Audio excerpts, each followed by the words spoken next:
बहुत दिनों की बात है। किसी गांव में एक लोहार और उसकी पत्नी रहते थे। उन्हें धन दौलत किसी चीज की कमी नहीं थी।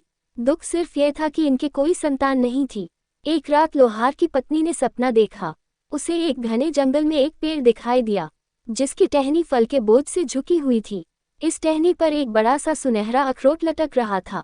जब वह ये सपना बराबर 3 रात तक देखती रही, तब उसने अपने पति से कहा, तुम जंगल में जाओ और मुझे वह सुनहरा अखरोट ला दो। लोहार को इस बात का विश्वास तो नहीं आया, पर वह चल पड़ा। चलते चलते आखिर वह एक घने जंगल के बीच में पहुंच गया। वहां उसे वही पेड़ नजर आया, जिसकी टहनी झुकी हुई थी और उस पर सुनहरा अखरोट लटक रहा था। जो ही उसने हाथ बढ़ाकर टहनी से अखरोट तोड़ा, पास से एक गिलहरी क्रोध में भरकर बोल उठी, तुमने यह अखरोट तोड़ने का साहस कैसे किया? वह गिलहरी कोई साधारण गिलहरी नहीं थी। उसके बाल बर्फ की तरह सफेद थे और गले में सुनहरे अखरोटों की एक माला थी। जंगल की महारानी, आप मुझसे नाराज मत हो, लोहार ने विनम्रता से कहा। मुझे मालूम नहीं था कि इसे तोड़ने की मनाही है। मैं इसे अपनी बीमार बीवी को दूंगा। गिलहरी बोली, तुमने सच बात कह दी, इसलिए मैं यह अखरोट तुम्हें उपहार देती हूँ। अपनी पत्नी से कहना कि वह इसका गूदा खाकर खोल रख छोड़े। तुम्हारे घर 2 जुड़वा लड़के होंगे। जब उनकी उम्र 20 साल हो जाए तो उन्हें आधा आधा खोल दे देना। वे दोनों जंगल में चले आए और जहां पेड़ पर हुदहुद की ठक ठक सुने वहां ये खोल धरती पर फेंक दे। तब उन दोनों के भाग्य का निर्णय हो जाएगा। सफेद गिलहरी ने जैसा कहा था वैसा ही हुआ। लोहार पत्नी के जुड़वा लड़के हुए, लेकिन दोनों रंग रूप में एक दूसरे से काफी भिन्न थे। एक लड़के की आंखें गहरी स्याह थी जबकि दूसरे की भूरी थी। धीरे धीरे दोनों जवान हो गए। दोनों सुंदर और सुडौल थे, लेकिन काली आंखों वाला लड़का स्वभाव से क्रूर और निष्ठुर था और भूरी आंखों वाला सहृदय और दयालु। जब वे 20 साल के हुए तो पिता ने उन्हें अखरोट का आधा आधा खोल दिया। लड़के जंगल में चले गए। जो ही हुदहुद के ठक ठक की आवाज कान में पड़ी, उन्होंने वे खोल धरती पर फेंक दिए और दूसरे ही क्षण अपने आप को एक कलकल करते स्रोत के किनारे खड़ा पाया। सफेद गिलहरी उनके सामने एक टहनी पर बैठी थी। नीचे एक पेड़ के ठूंठ पर 2 अखरोट पड़े थे। उनमें से एक सादा और खुरदरा था और दूसरा खूब चमक रहा था। गिलहरी बोली, अपनी मर्जी का एक एक उठा लो, पर उतावले मत बनो, क्योंकि इससे तुम्हारी किस्मत का फैसला होगा। काली आंखों वाले लड़के से न रहा गया। वह तुरंत झपटा और उसने चमकता हुआ अखरोट उठा लिया। खुरदरा अखरोट दूसरे भाई के हाथ लगा। सफेद गिलहरी ने कहा, अब अपना अपना अखरोट तोड़ो। जो कुछ निकले उसी पर संतोष करो, क्योंकि इसमें किसी तीसरे का दखल नहीं है। वह पूंछ हिलाती हुई जंगल में गायब हो गई। काली आंखों वाले भाई ने अपना अखरोट पहले तोड़ा। उसके सामने काले रंग का एक कोतल घोड़ा खड़ा था। घोड़े की काठी से एक वर्दी बंधी थी, जिस पर सुनहरी फीता लगा हुआ था। इसके अलावा एक तलवार थी, जिसका दस्ता सोने का था।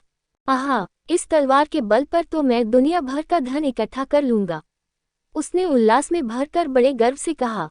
इसके बाद भूरी आंखों वाले लड़के ने अपना अखरोट तोड़ा। उसके सामने भार ढोने वाला साधारण टट्टू खड़ा था। उसकी पीठ पर एक थैला था, जिसमें 1.5 मन बीज थे। दोनों भाई अपने अपने घोड़े पर सवार होकर अलग अलग दिशा में चल पड़े। भूरी आंखों वाला एक दिन जंगल में और 2 दिन मैदानों में भटकता रहा। तीसरे दिन शाम को वह एक गांव में पहुंचा और रात बिताने का कोई ठिकाना ढूंढने लगा। जब वह एक झोपड़ी के सामने जाकर रुका तो एक किसान ने बाहर आकर उसका स्वागत किया और विनम्रतापूर्वक कहा, आप खुशी से हमारे पास ठहर सकते हैं। हमें खेद है कि हम आपकी अधिक सेवा नहीं कर पाएंगे। एक डाकू हमारी फसलें लूट ले जाता है, आप उसे पकड़ते क्यों नहीं? भूरी आंखों वाले लड़के ने पूछा।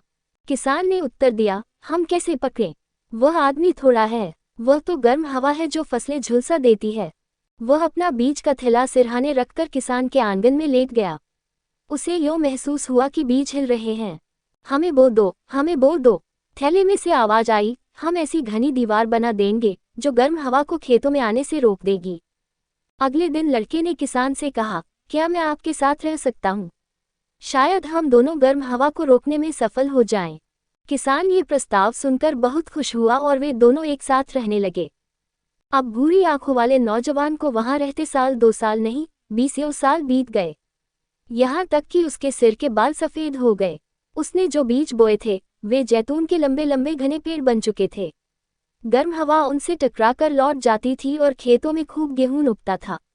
वे हर साल बढ़िया से बढ़िया फसल काटते थे। गेहूं की पकी हुई बालियां देखकर भूरी आंखों वाला व्यक्ति उल्लास से खिल उठता और अपने भाई को याद करके सोचता, यही मेरा सोना है। जाने उसका क्या हाल होगा। एक बार वह किसी दूसरे गांव में से गुजर रहा था। उसने देखा कि एक नन्हा लड़का अखरोट के खोल से खेल रहा था। खोल आधा सोने का और आधा लोहे का था। तुम्हें ये खोल कहाँ से मिला? भूरी आंखों वाले ने लड़के से पूछा।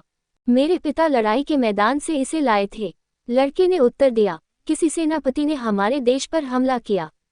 घमासान युद्ध हुआ, सेनापति और उसके सिपाही मारे गए। जब लोग सेनापति को दफनाने को ले चले तो उसकी वर्दी में से ये खोल धरती पर गिर पड़ा था। उस सेनापति का नाम क्या था? भूरी आंखों वाले ने पूछा। यह मुझे मालूम नहीं, खुद पिताजी उसका नाम भूल गए थे, इसलिए उन्होंने मुझे नहीं बताया, लड़के ने उत्तर दिया और मुंह बनाकर कहा, हमें उसका नाम जानने की जरूरत ही क्या है। जो शत्रु बनकर किसी का देश हड़पना चाहे, उसका नाम कौन याद रखेगा। काली आंखों वाले सेनापति भाई का यह अंत हुआ।